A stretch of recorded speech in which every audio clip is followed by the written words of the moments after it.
Hey Descendants, it's Lids, and we're going to discuss what you need to know about characters' skills, guns, equipment, leveling, and modules to get off to a strong start. First, you'll need to select a starting character.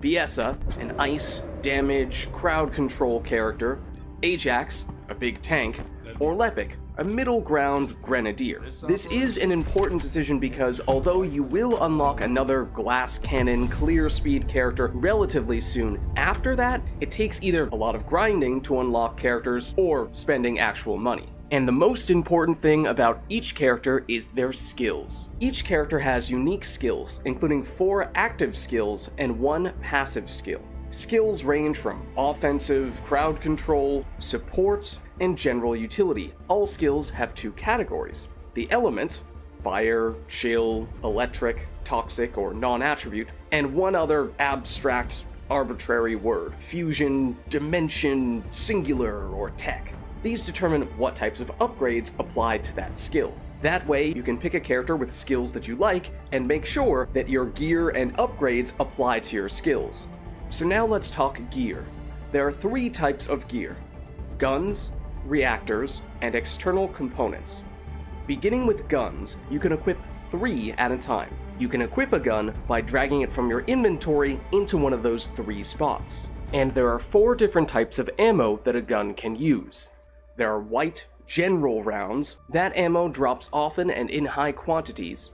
Green, impact rounds, which drop in smaller quantities. Orange, special rounds, which are also uncommon. And then purple, high power rounds, which drop in very small quantities. You'll usually want your weapons to use different types of ammo so that if you run out of ammo on one of your weapons, you'll still be able to shoot with a different weapon. One of those ammo types should usually be general rounds because they have the most reliable ammo supply. So don't get too carried away with those high DPS numbers on the high impact round weapons. You're only going to have enough ammo for one of those. Then there are 11 types of weapons, which vary in their strengths and weaknesses. Each weapon type will always use the same category of ammo, so you'll want different weapon types to balance your ammo needs and to be prepared for battle at all ranges in all situations. All weapons have 5 basic stats. The level, based on the level of the enemy that dropped it, and this increases the weapon's overall power, damage per second, firearm attack, fire rate, and rounds per magazine.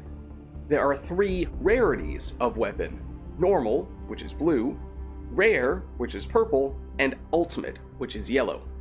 All normal weapons with the same name and level will have identical stats. Rare weapons will have additional random bonus stats, so even weapons with the same name and level will still have a different damage per second value. All ultimate weapons have a specific ability that can only be found on weapons with that name.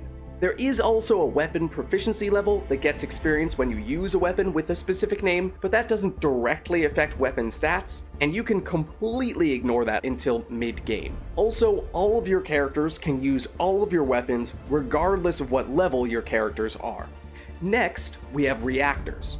These determine the base damage of melee attacks and, most importantly, the base damage on almost every skill. The base stats on a reactor are always the same for a given item level, giving you a good reason to update your reactors regularly. All reactors have a plus 20% bonus damage multiplier for 2 specific skill categories. One of those categories is for the element of the skill based on the color of the reactor, and the other bonus is for skills that match in that category with the weird names. Higher rarity reactors also have a 40 to 60% damage bonus on all of your skills if you are equipping a specific type of weapon. The applicable weapon types vary randomly, and you don't need to be actively using that specific weapon type, it just needs to be one of the 3 types that you have equipped.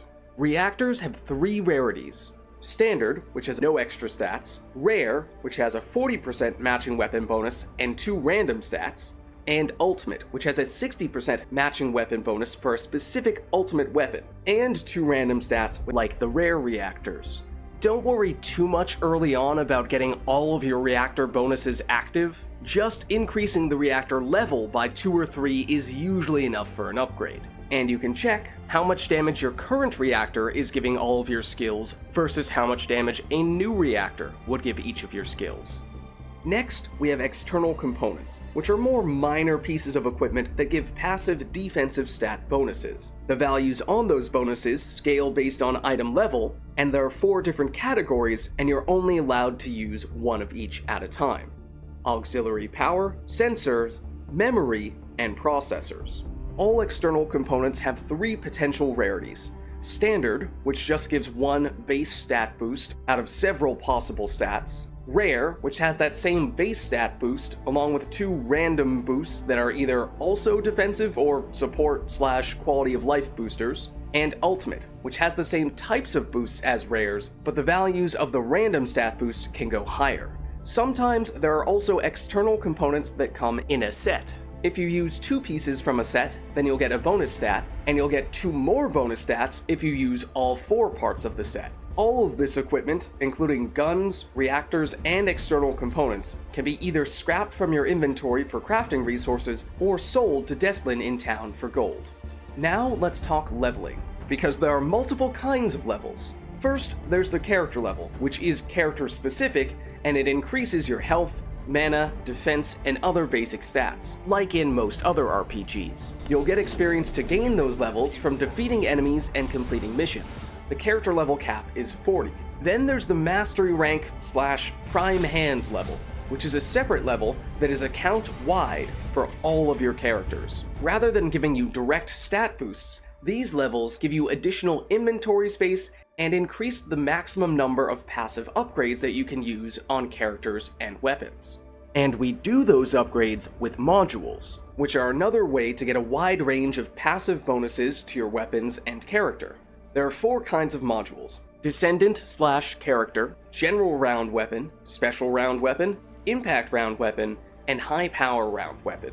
You can only use character modules on characters and only use weapon modules on weapons that use the corresponding type of ammo. Characters share the same inventory of modules, and weapons share the same inventory of modules as any other weapon that uses the same type of ammo. And using a module on one character or weapon does not prevent you from using it on another. To apply a module, drag it from this lower inventory area to one of these slots above, giving you the boosts listed on the module. You cannot use multiple modules with the same name, or a module with the same category multiple times on the same weapon or character. Each module has a capacity cost at the top, limiting the number of modules you can use on a character or weapon. Mastery rank levels, not character levels, increase module capacity cap for both weapons and characters. Early on, the capacity cap won't be a limiting factor, so use whatever you get, but you will soon need to choose which modules you do and don't want to use. Most module slots are blank, so placing a module there will make it cost its usual amount. But some slots have a symbol. If you put a module there with a matching symbol, then it will cut the capacity cost of that module in half. But if you put a module there that doesn't have a matching symbol, then the cost will go up by about 33%. Around mid-game, you can also get an energy activator to significantly increase the module capacity cap on either a specific weapon or a specific character. You can then craft more of these later with an ace, though you can only use 1 per weapon or character.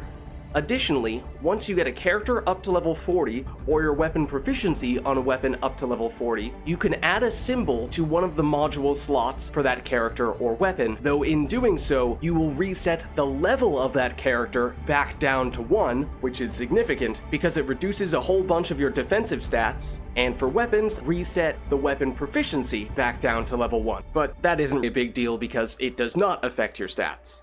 You can also augment modules to increase their effectiveness with Cillian in town, using gold and Kuiper shards. This increases the value of its boosts, but also increases a module's capacity cost by 1. Subsequent enhancements increase the marginal gold and Kuiper shard cost, but also increase the marginal benefit. Medium to long term, that means you benefit from specializing in specific modules and stats. However, the number of times you can enhance a module is limited by your mastery rank. You can also sell extra modules to Cillian for more Kuiper shards. There are also a couple of character modules that function a little bit differently. Character sub-modules change your melee animation and increase your module capacity when upgraded. So upgrading those modules increases the amount of room you have to use other modules. All melee sub-modules are functionally the same, though there are some modules later in the game that alter your grappling hook instead of your melee. Transcendent rarity character modules are character-specific and usually dramatically alter a specific skill in a build-defining way.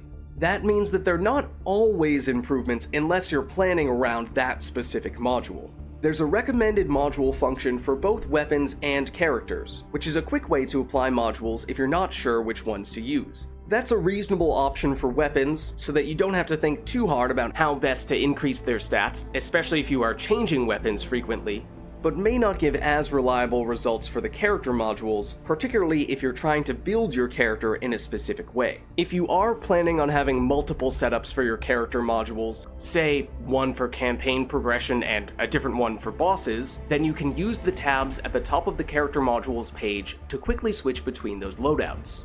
Now, those are the major character-oriented mechanics that you want to know to get off to a strong start in the First Descendant. Almost all of these mechanics have additional depth, so let me know if there's anything here or in other aspects of the game that you'd like me to discuss in greater detail. I'll be posting more First Descendant gameplay and guides on this channel and on twitch.tv/lidsvids. Thank you all for watching, and I'll catch you next time.